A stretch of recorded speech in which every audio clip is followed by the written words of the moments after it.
Assalamualaikum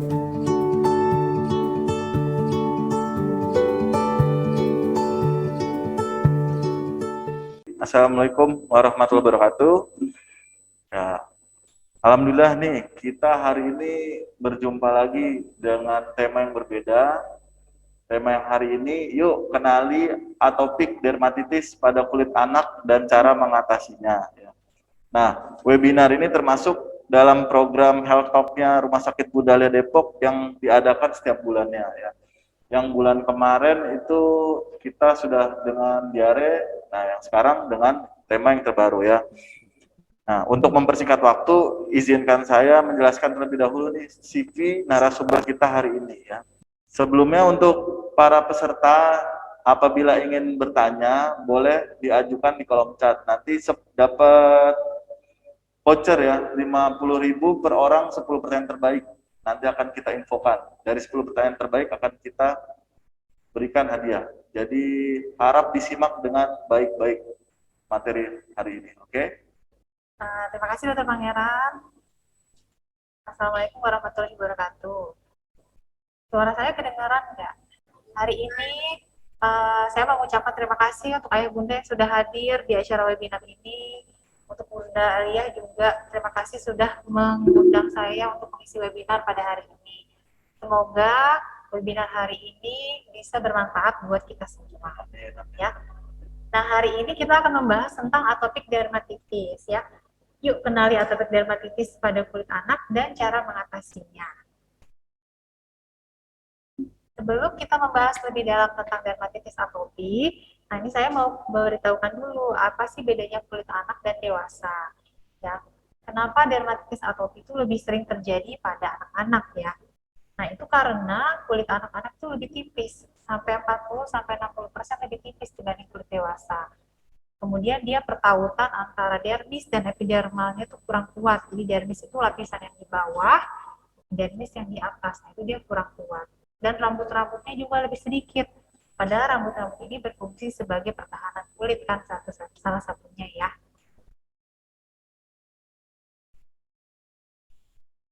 Nah, ini kalau kita lihat di sini kulit bayi yang atas, yang bawahnya kulit dewasa. Kita lihat di sini lapisannya lebih tipis, baik yang atas maupun yang bawah. Nah, ini akhirnya nanti menyebabkan banyak air lebih cepat hilang jadinya dari kulit bayi. Terus karena dia tipis, jadi bahan-bahan iritan, sinar UV, kuman-kuman, alergen yang menyebabkan alergi itu bisa lebih mudah masuk. Sehingga pada bayi dan anak pertahanan kulitnya atau yang disebut dengan fungsi barier itu lebih lemah dibandingkan pada dewasa.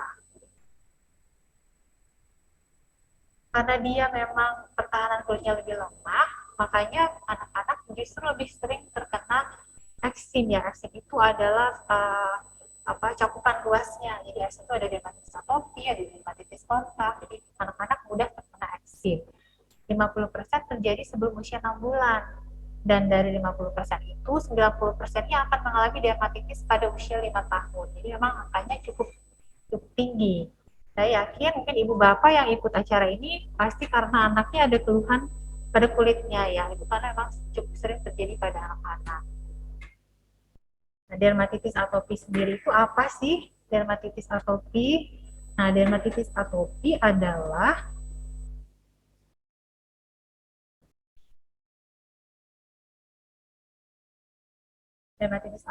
penyakit peradangan kulit kronis. Kronis berarti dia berlangsung lama atau dia hilang timbul yang lama. Jadi tidak harus terus-terusan ada, tapi bisa hilang timbul.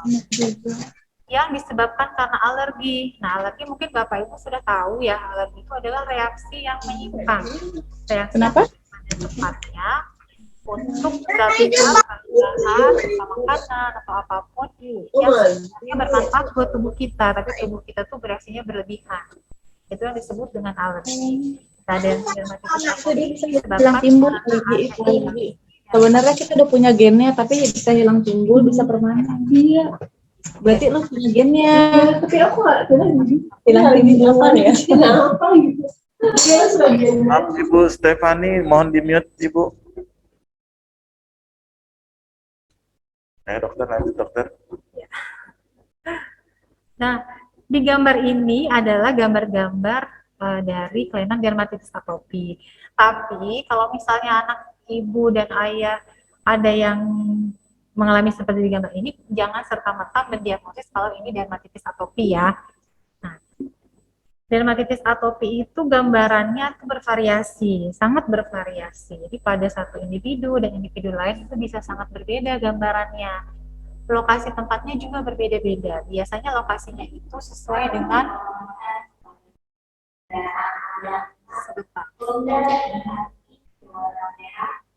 Nah, biasanya lokasi terjadinya dermatitis atopi juga berbeda-beda sesuai dengan usia. Karena perjalanannya itu berbeda-beda ya gambarannya, jadi kadang-kadang agak sulit memang mendiagnosis dermatitis atopi untuk keluhan yang baru pertama kali muncul. Pada bayi misalnya, pada bayi itu sering terjadi pada kulit kepala, wajah, tangan, dan kaki. Terus sekali lagi ya, kalau ada yang mengalami seperti ini, belum tentu dermatitis atopi, harus didiagnosis oleh dokter. Terutama untuk bayi-bayi di bawah 1 bulan, karena bayi-bayi di bawah 1 bulan itu sering mengalami ruam-ruam kemerahan, tapi yang disebabkan bukan karena dermatitis atopi, tapi karena memang sedang mengalami proses penyesuaian dengan lingkungan.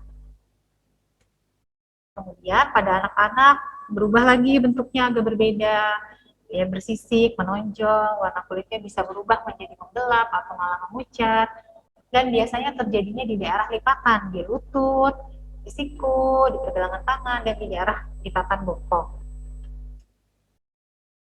Dermatitis atopi juga bisa baru muncul pada saat dewasa, walaupun ini termasuk kasus yang jarang, hanya sekitar 5% yang munculnya baru saat dewasa.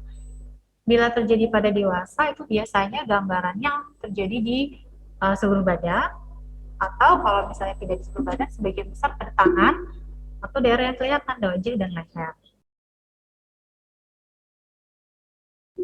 Bagaimana mendiagnosis dermatitis atopi? Nah, tadi kita tahu ya dermatitis atopi itu perjalanan klinisnya, bentuknya itu sangat bervariasi. Gejalanya juga ada yang ringan, ada yang berat, itu sangat tergantung dari masing-masing individu. Jadi agak sulit untuk mendiagnosis dermatitis atopi bila baru pertama kali muncul. Biasanya dokter nanti akan melakukan diagnosis itu berdasarkan dari kriteria dari Hanifin-Rajka ya, yang masih sering dipakai sampai saat ini.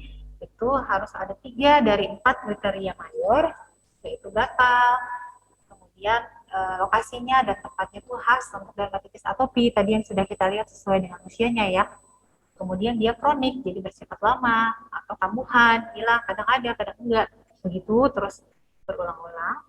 Atau yang keempat, dia memiliki atopi ini berarti bakat alergi ya, atau riwayat keluarga dengan atopi. Bisa berupa dermatitis atopi juga, bisa juga berupa rinitis alergi atau asma. Kemudian ini ada juga kriteria minor. Dari kriteria minor harus ada 3. Nanti saya akan sebutkan yang paling sering di anak, karena kriteria ini digunakan tidak hanya pada anak, tapi juga pada dewasa ya. Misalnya kalau anak kulitnya kering, kemudian timbulnya saat bayi atau saat anak, terus sering terkena infeksi kulit, jadi berulang kali kalau ke dokter dibilang kulitnya terkena infeksi bakteri, tapi ntar timbul lagi gitu ya. Terus kelainan kulitnya biasanya pada tangan dan kaki, atau bibirnya sering pecah-pecah. Lalu ada Denny Morgan infraorbital folds, ini nanti saya tunjukkan gambarnya ya. Ada keratokonus, terus kehitaman di bawah mata, ada lipatan pada leher bagian depan, gatal bila berkeringat, ada hipersensitif terhadap makanan, dan dipengaruhi lingkungan. Misalnya kalau di tempat yang panas dia timbul, tempat yang dingin dia timbul, seperti itu.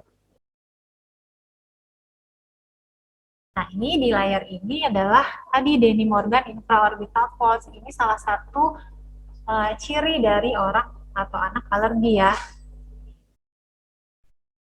Lihat ya, ada lipatan di bawah mata. Nah, ini kebetulan ini juga disertai dengan bagian bawah mata yang menghitam ya.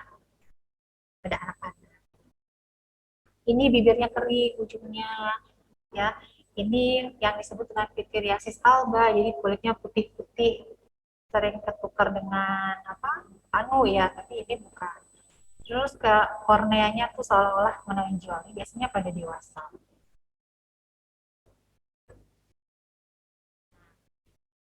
pada dermatitis atopi itu faktor resikonya dia punya faktor resiko untuk terjadinya alergi makanan. Itu disebabkan karena terganggunya barrier kulit. Jadi pertahanan kulit pada dermatitis atopi itu terganggu. Karena itu pencegahan dan pengobatan terhadap dermatitis atopi bukan hanya sekedar kita meningkatkan kualitas hidup dari anak.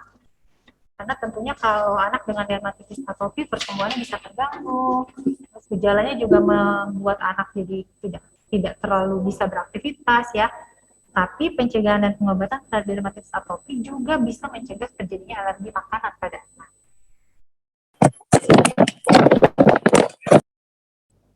Kenapa bisa terjadi dermatitis atopi?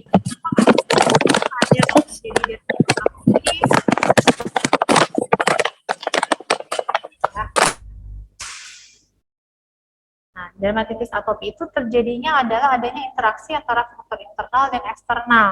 Faktor internal misalnya sudah ada genetik atau keturunan alergi dari kedua ayah dan ibunya. Kemudian ada kerusakan barrier kulit. Kemudian ada disregulasi dari imun kulit. Jadi anaknya memang memiliki bakat alergi. Kemudian ada interaksi dari faktor eksternal. Jadi harus misalnya pada sabun, penggunaan sabun, deterjen, cuaca panas, berkeringat, ada infeksi kulit yang masuk, stres, dan ada alergen yang dikonsumsi, itu juga bisa menyebabkan terjadinya dermatitis atopi. Tahun 2006 itu ditemukan bahwa ternyata ada peranan genetik yang penting yang menyebabkan terjadinya dermatitis atopi, yaitu ada mutasi genetik dari si gen FLG ini. Gen FLG ini dia berfungsi untuk memproduksi protein yang namanya filagrin. Filagrin ini dia nanti akan berikatan dengan sel pada kulit, itu memperkuat si pertahanan kulit. Jadi dia berikatan untuk memperkuat barrier kulitnya itu. Sehingga kalau misalnya ada mutasi genetik dari gen ini, jadi pertahanan kulitnya itu menjadi lemah. Pertahanan kulit yang lemah, kemudian misalnya sering kontak dengan deterjen, menggunakan sabun atau pembersih yang pH-nya tinggi, itu bisa merusak epikutaneus ya, jadi bisa merusak lapisan kulit yang paling atas. Dengan rusaknya lapisan kulit yang paling atas akan mudah virus, bakteri, jamur, terus alergen itu bisa masuk lewat kulit dan itu bisa menyebabkan terjadinya dermatitis atopi. Jadi pada kelainan dari skin barrier atau tidak normalnya skin barrier itu bisa menyebabkan dermatitis atopi kata dia. Misalnya pada ini yang tadi saya sebutkan sudah diketahui bahwa ada peranan genetik. Jadi filagrinnya tuh kurang pada dermatitis atopi. Ada juga yang disebabkan karena ceramidesnya kurang. Makanya sekarang banyak pelembab-pelembab kulit itu yang mengandung ceramides ya. Kemudian antimikrobanya juga kurang. Antimikroba itu fungsinya untuk melawan bakteri-bakteri yang masuk melewat kulit. Kemudian ada yang namanya serine protease inhibitor, jadi menghambat si serine protease ini. Serine protease ini fungsinya pada pembentukan sel kulit, jadi regenerasi kulit. Kalau dihambat jadinya tidak terjadi regenerasi kulitnya itu.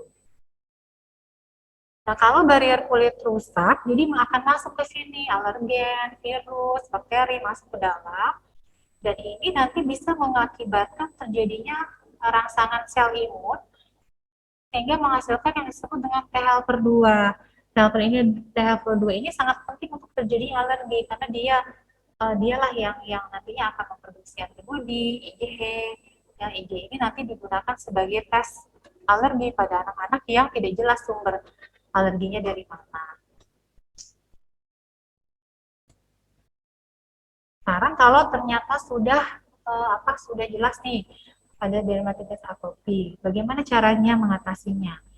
Nah, kuncinya pada dermatitis atopi adalah skin barrier. Jadi karena dia asalnya itu adalah karena gangguan dari pertahanan kulit, maka untuk mengatasinya juga dengan kita perbaiki skin barrier-nya. Kita cegah lebih jauh lagi kerusakannya. Dengan cara menjaga skin barrier itu dengan meminimalkan penggunaan sabun atau pembersih yang bersifat iritan. dan juga menghindari terkena deterjen. Menggunakan pakaian yang nyaman supaya tidak terjadi iritasi pada kulit. Kalau terjadi iritasi pada kulit, jadi skin barrier-nya rusak. Kemudian bahan iritasi juga ada di air-air di kolam renang itu. Jadi setelah berenang kita harus bilas badan. Lalu setelah itu gunakan pelembab yang bersifat emollient supaya skin barrier-nya tetap terjaga. Jadi pada dermatitis atopi, menjaga skin barrier itu sangat penting, ya, sangat penting. Gejala dari dermatitis atopi bisa dikurangi dengan kita hanya menjaga skin barrier ini saja. Ini contoh lainnya, misalnya dari garukan, ya, itu juga bisa mencegah, bisa juga merusak skin barrier ini. Ya, nanti masuk ini yang tadi nih T helper 2 ya. Jadi T helper 2 itu adalah yang berperan dalam alergi. Nah, kalau skin barrier rusak, itu ternyata alergen-alergen bisa masuk lewat kulit, ya. Nanti itu akan merangsang keluarnya T helper 2. Nah, T helper 2 ini nantinya akan mengarahkan menjadi alergi.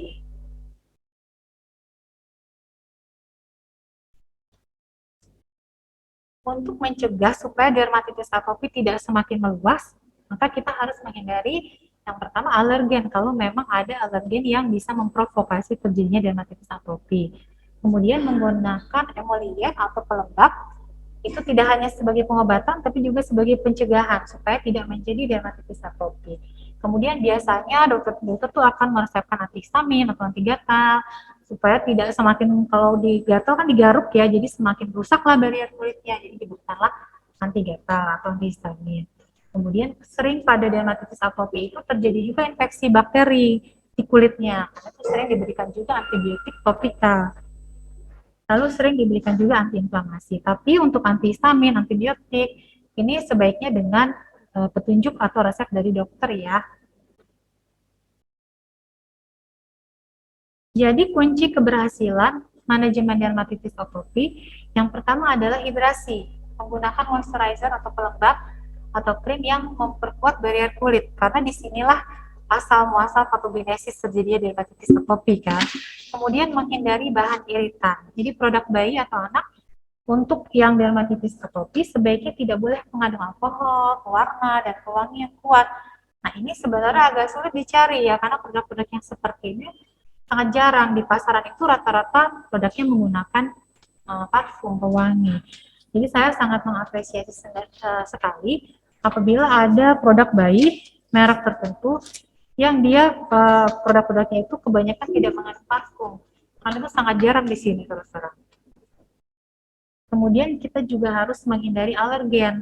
Nah, alergen ini juga PR sendiri ya, karena tidak selalu mudah tahu alergennya apa. Apalagi kalau anaknya udah makannya udah segala macam gitu. Pada umumnya alergen paling sering adalah tungau debu rumah, ya, kemudian dari protein, seafood, susu sapi ya paling banyak. Bisa juga alergen hidup yang lain, misalnya kecoa, bulu kucing ya. Nah ini harus dikenali alergen yang dapat mencetuskan dermatitis atopi. Lalu dihindari hanya yang dicurigai mencetuskan dermatitis atopi, jadi tidak perlu dicegah atau tidak perlu dihindari seluruhnya. Nah dari tadi kita bicara tentang ada emollient ya. Nah apa sih emollient itu? Jadi emollient itu adalah salah satu bentuk dari pelembab moisturizer ya. Kalau kita bunda-bunda pasti sering pakai kan ya pelembab itu ya. Nah ini salah satu bentuknya. Jadi pelembab itu secara garis besar ada 3 jenis. Yang pertama humectant, dia yang menarik air dari dermis. Dermis itu tadi lapisan kulit yang paling bawah ya. Dan dari lingkungan. Kebetulan kita tinggal di lingkungan yang humiditasnya tinggi, jadi itu bisa ditarik air dari situ. Contohnya adalah produk-produk yang mengandung glicerol, propylene glikol, panthenol sorbitol, urea, alpha hidroksi asid, hyaluronic acid. Coba. Ini istilahnya familiar ya. Untuk apa coba? Untuk skincare kita ya. Nah, itu sifatnya humectant. Dia berfungsi sebagai melembabkan kulit. Kemudian ada juga yang bersifat okklusif. Dia mencegah pengeluaran air dari kulit keluar. Contohnya untuk pelembab-pelembab yang mengandung petrolatum, beeswax, mineral oil, silikon, lanolin, dan zinc oxide. Zinc oxide sering dijumpai pada krim-krim diaper rash ya. Kemudian yang ketiga ada yang bersifat emollient. Ini yang sering dipakai sebagai pada dermatitis atopik. Karena dia fungsinya mengisi dari celah-celah lapisan kulit tadi, stratum corneum, sehingga pertahanan barrier kulit itu jadinya kuat gitu. Contohnya adalah yang mengandung kolesterol, squalene, fatty acid, fatty alcohol, ceramide. Ya, sekarang pelembab makin banyak lagi jenisnya. Ada yang ada emollientnya, ada humectantnya. Nah, itu bisa lebih bagus lagi. Ini insya Allah slide terakhir untuk presentasi dermatitis atopi dari saya ya. Ini saya tampilkan supaya ayah bunda tahu penelitian-penelitian penting yang berhubungan dengan dermatitis atopi ya. Karena imunologi itu ya, alergi itu ya ilmunya berkembangnya cepat sekali. Jadi kalau yang misalnya beberapa tahun yang lalu begini, bisa jadi tahun ini udah berubah lagi karena ditemukannya penelitian-penelitian yang baru ya. Jadi tahun 2006 itu baru ditemukan bahwa diketahui ada mutasi dari FLG yang tadi menghasilkan filaggrim sebagai faktor utama terjadinya dermatitis atopi yang menghasilkan rusaknya pegangan kulit. Kemudian tahun 2014 ada penelitian besar di Jepang, di Amerika, di Inggris. Ternyata penggunaan emollient sebagai terapi pencegahan itu dapat mengurangi kejadian dermatitis atopi sampai 60% ya. Ini cukup banyak. Makanya emollient itu dipakai masuk sebagai rekomendasi tata laksana dermatitis atopi. Kemudian ada penurunan kejadian dermatitis atopi dengan penggunaan terapi emollient trilipid selama 6 bulan ya. Dan tahun 2019 ditemukan penggunaan steroid topikal di awal itu mengurangi terjadinya alergi makanan pada usia 2 tahun. Nah, namun ini biasanya dilakukan oleh konsultan alergi imunologi ya, yang memberikan steroid topikal dalam jangka panjang untuk mencegah terjadinya alergi makanan pada usia 2 tahun. Kemudian tahun 2019 ada juga teknik invasif untuk mengetahui ini ada gangguan barrier kulit nggak nih pada anak misalnya ya, itu menggunakan teknik tape stripping, tapi di kita belum dilakukan. Mudah-mudahan suatu saat bisa dilakukan, jadi diagnosis dermatitis atopinya jadi lebih mudah. Tahun 2020 ada juga penelitian besar, ternyata krim yang berbasis petrolatum atau yang bersifat oklusif tidak terlalu menunjukkan efek yang bermakna dalam dermatitis atopi. Nah, nanti kita belum tahu nih tahun depan, beberapa tahun lagi ada penelitian apa lagi, tapi semoga bisa meningkatkan kualitas hidup, mencegah terjadinya alergi makanan pada anak-anak dengan dermatitis atopi. Sekian presentasi dari saya. Terima kasih. Wassalamualaikum warahmatullahi wabarakatuh. Waalaikumsalam warahmatullahi wabarakatuh. Terima kasih Dokter Dita atas materinya. Sangat menarik sekali ya dokter ya. Dari yang tadinya mungkin ibu-ibu, bapak-bapak yang nggak tahu terkait dermatitis atopik pada anak itu seperti apa, dengan diberitahukan dan dijelaskan oleh Dokter Dita, jadi semua semakin tahu ya. Oke, selamat siang para Bunda dan Rumah Sakit Bunda Lia. Terima kasih sebelumnya kesempatan pada Dokter Dita. Terima kasih Dokter Pangeran. Terima kasih. Saya izin share ya dok. Ya boleh di-share.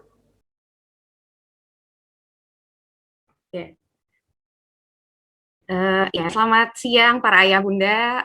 Pada kesempatan kali ini kami mau sharing produk dari Ceradan. Ceradan adalah produk pelembab kulit yang memang terfokus pada perawatan kulit eksim, sensitif maupun pada kulit kering. Nah, untuk Ceradan sendiri saat ini kami terfokus pada beberapa produk, antaranya pelembab yang memang difokuskan pada kasus-kasus atau masalah ya, biasanya di eksim atau atopic dermatitis yang kulitnya sensitif maupun kulit kering. Dan pada Ceradan kandungan utamanya ceramide dominan, fokus utamanya terhadap perbaikan skin barrier kulitnya. Di Ceradan ada 4 kategori yang sudah ada intensive therapy, moisturizer, cleanse, dan juga child essential. Untuk intensive therapy ini ada 2 produk, yaitu Ceradan cream dan juga Ceradan shooting gel. Biasanya digunakan bagian dari krim pelembab. untuk kasus eksim, kulitnya sensitif, maupun kulit kering juga. Untuk shooting gel, ini basisnya gel, jadi lebih untuk menghilangkan sehingga tidak menggaruk dan mengurangi kerusakan barriernya. Kemudian ada Hydra. Hydra ini adalah maintenance terapinya setelah flare-nya berkurang. Dan terdapat yaitu sabun. Sabun ini bisa digunakan baik mandi maupun di wajah. Nah, untuk sabunnya sendiri kandungan non SLS, tanpa pengawet dan juga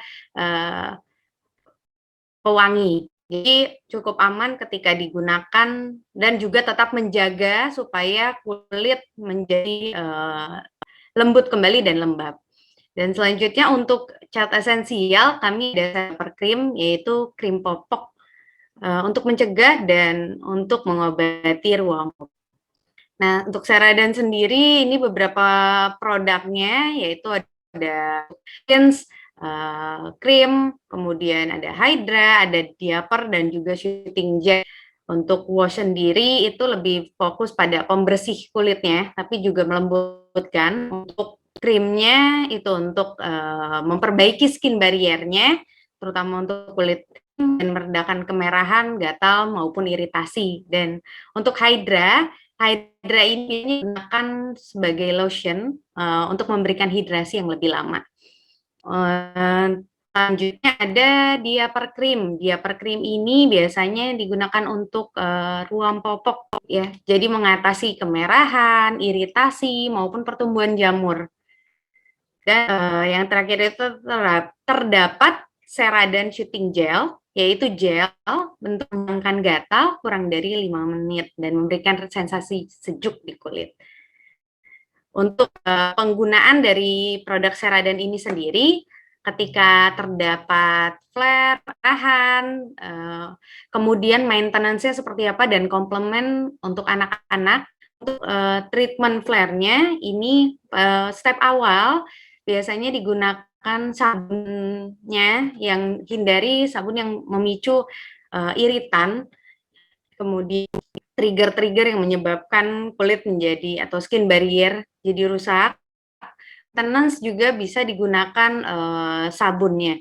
Setelah itu ketika mengalami flare, ini akan bisa digunakan shooting gel. Shooting gel ini basisnya gel, sehingga dapat menghilangkan gatal dengan cepat. Selanjutnya setelah gatalnya hilang, baru ditambahkan lagi kembali dengan krim. Nah, krim ini untuk mengandung 311 tetap ceramide. Nah, untuk biasanya digunakan pada kasus yang memang kulitnya cukup sensitif. Untuk maintenance-nya, ini bisa digunakan Ceradan Hydra 2 kali. Biasanya digunakan setelah kemerahannya berlebihan, kemerahannya berkurang lah. Kemudian bisa digunakan Ceradan Hydra, dan untuk anak-anak bisa digunakan diapernya. Untuk ruam popok terdapat diaper cream. Itu. Oke, terima kasih. Mungkin ada video yang akan kami share.